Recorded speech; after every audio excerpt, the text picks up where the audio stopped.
दोस्तों कभी करते थे मजदूरी, आज हैं भोजपुरी के सुपरस्टार। जाने कैसे झुंगी से पहुंचे करोड़ों के महल तक। जी दोस्तों, तो जानिए एक ऐसे सुपरस्टार जो कभी करते थे मजदूरी। ऐसी अमेजिंग वीडियो देखने के लिए सब्सक्राइब कीजिए द भोजपुरी मूवीज फैक्ट को।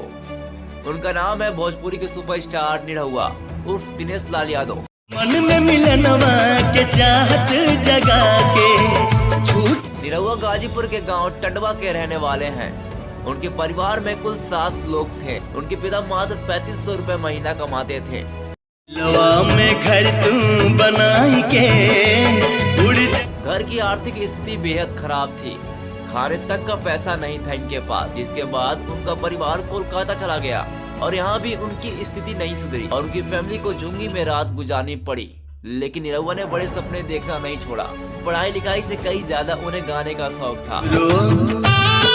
हम लोग करे छछनाई के। निरहुआ का पहला एल्बम निरहुआ सटल रहे साल 2003 में ही आते ही मशहूर हो गया। साल 2006 में आई पहली फिल्म चलत मुसाफिर मोह लियो रे पर्दे पर आई। एक्टिंग के साथ दिनेश लाल यादव ने राजनीति में भी अपना खूब नाम कमाया है।